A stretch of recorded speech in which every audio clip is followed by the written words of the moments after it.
Okay, I'm good. So, Laura, tell us a bit about Dan. This is Dan. Dan was my young rider's horse. He's competed up to advanced level, but he's been retired for probably about a year and a half now. Okay. So he's just taking it easier in life. That's good. So he's still fit well and can show us some exercises. Great. So we're going to use the square exercise, which I really like. And first of all, if you come into a big circle at this end and just walk in through the square so that it's comfortable with the equipment. We won't take anything for granted. But this is an exercise you can learn on some early day. They were both on 4-year-olds. So they cope with this exercise really well. So it's one you can ramp up for a more experienced horse, or alternatively dumb down and keep it quite easy for others. So your own eyes need to be up and think of them sorting out their footwork. So as with double distance poles, he did the correct alternate left right or right left his front legs. This next time, transition pole. I know he's a very short horse. He covers a lot of ground. What size horse does he wear? 6'9". Yeah, so horses that are over 7 foot long are going to find this exercise a little bit more challenging than a pony, but obviously he has well trained.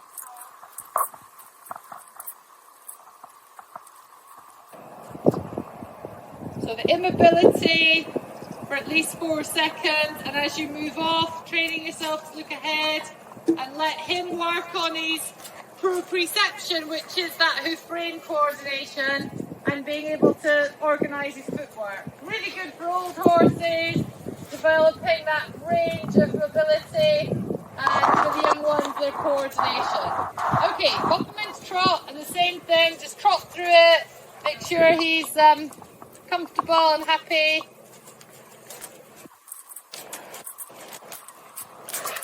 Right, trot, not the pole. Can you remember how you should negotiate the poles in trot? While in walk, it was all tense in front legs. So, yeah, so left, or right. So just try and feel what he does. What happened there? So, yeah, so that was perfect.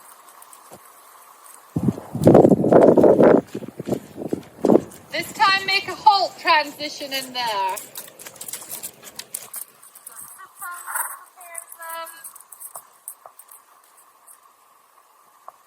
How did that compare to your expectations? Yeah, he was obedient and smooth, wasn't he? So eyes up and ignore the poles as you trot on. Yeah, and he got a little bit of a hop, but I think he did a really good job there.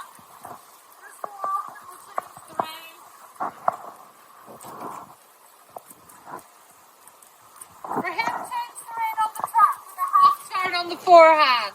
Thinking about that. So again, super halt. Well done for shifting your weight to the outside. There was a little bit of confusion with the rein back, and this often happens with a horse with as many buttons as he's got. You've got to make sure very clear about the manoeuvre you want to happen. So pop him into trot, just trot through it to the left.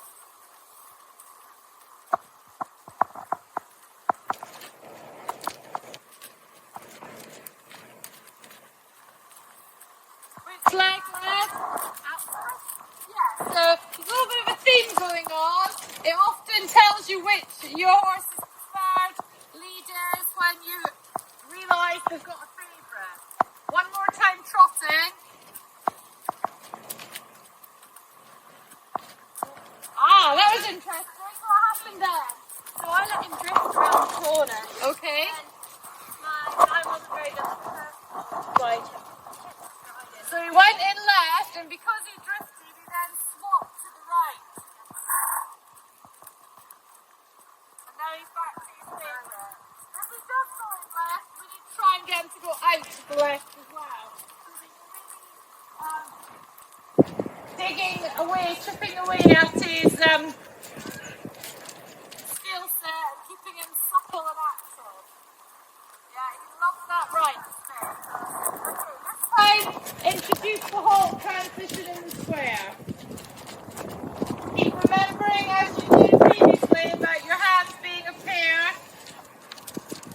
and that imaginary cup of hot chocolate in each hand.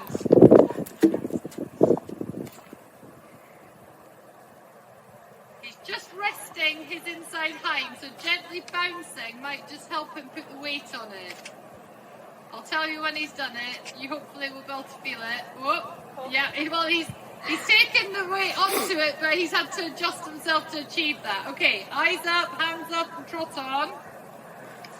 So, yep, and again, that really addressed his hind legs, and he just did a bit of a pop out by launching over it. So when you feel your horse do that, recognise that's a little bit of avoidance technique, and they've got to develop the confidence to push off their hind legs.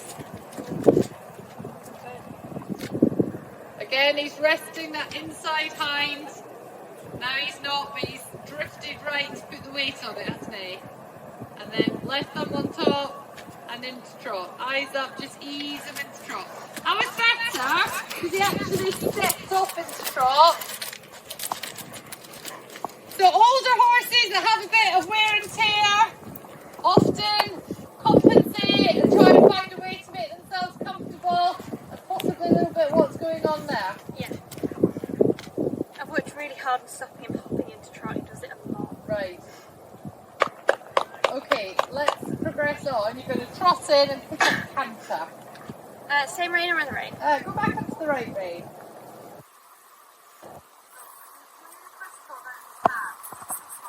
Oh no, it's both of them actually. Sorry. No? I just feel like I notice it more with my inside one. The best advice I could give you is fingers to the sky rather than knuckles to the sky. Because when you get piano hands with knuckles on top, you have to exaggerate it. So thinking fingers on top is often a good correction. So he's nowhere near the cat, so you've got to find a way of exciting him. Well done. What would you like to be better? Yeah, keep cantering and canter through it so it'll ride like a bounce.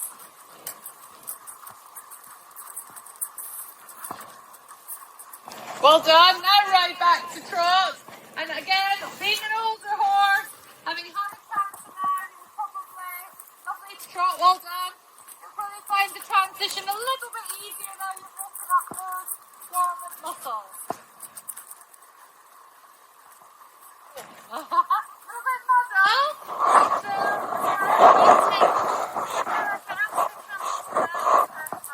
Okay. Then I wait you too long. So this is really good for riding gentlemen, isn't it? Even though you're a very established partnership, there's still an addictive quality to this exercise, thinking it could be better.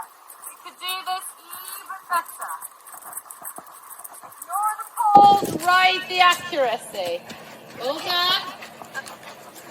Keep the canter and refresh him by cantering through the bounce.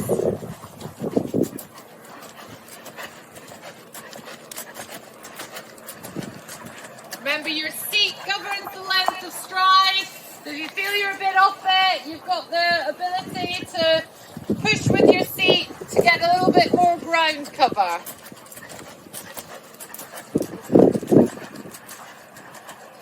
Yeah, well ridden. Good for not panicking and getting desperate there. Back to trot. Let's try one more transition. That's a lovely picture. Well done.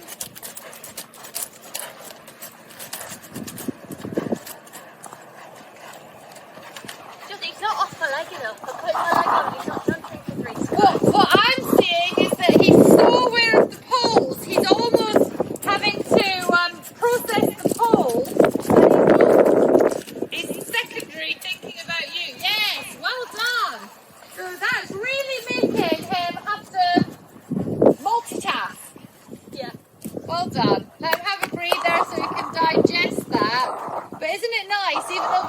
worked together for all these years, now that he's come back to you to do a little bit of work like this, that you can find something you can get stuck into. And you know you're doing him some good because you're challenging him mentally as well as physically, but it's not about the height of the jumps or the technicality of the question. It's just a little puzzle that's going to keep him agile and athletic. Yeah. How do you think it's going to compare to the leg? I actually think it might be easier. Okay, so on another occasion we should really start to the left, which he'll find easier. It's always a good tip for riding and producing horses, make it easier so they find it more fun. Okay, so repeat the same.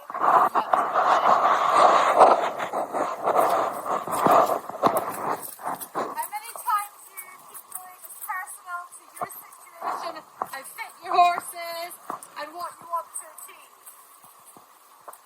Maybe just stop for it this time if you feel you need to get going.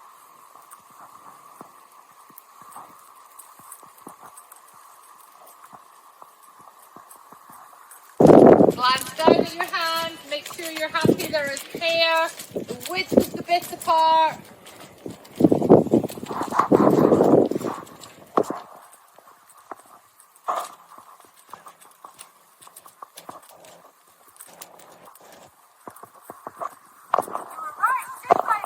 That way, this way.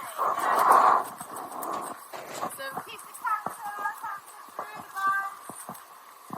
Remember, pulsing gives you options. Keep the energy high.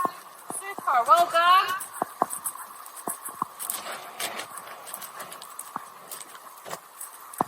One more. Top canter transition, and then keep the canter. And I'm going to talk you through a sequence you can do with the square. Yeah. So go large and canter up the centre line towards us over the square with the planks. But you're going to stay on the left rein every time, so there's no changes of lead. Keep your weight to the inside, keep him looking over his leading leg.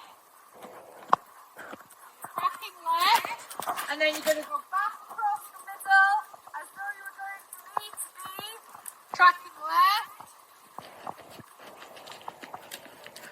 Well done for moving on. You're a little bit stuck in the corner. That's the finish line.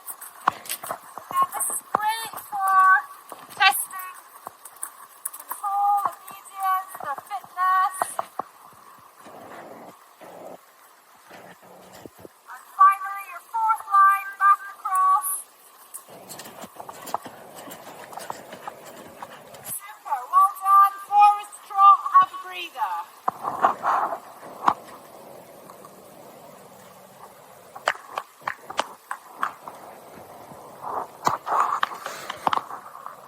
What did that exercise make you aware of?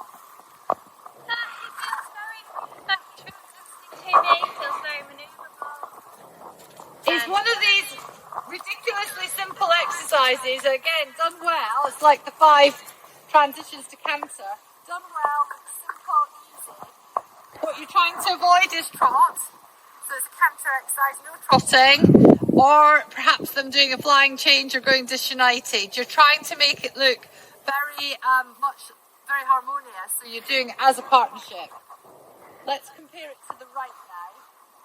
I think Bandit find that really hard right now. Yeah, and I think you have to introduce it at the right stage of his fitting programme.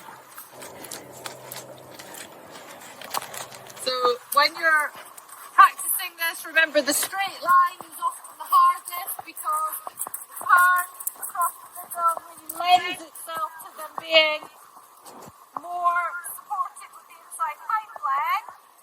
Once you've done this turn, you've got to try and create that support. Going. And because he knows these flying changes, you can feel there's a little bit of anticipation. You've got to compensate. Yeah, remember, bigger is not quicker. If you feel you have to move him to a distance, try not to advertise the fact. And that was really good, that having moved him the previous time, you collected freedom and weighted, which again digs deep in his agility. Well done, and back to trot.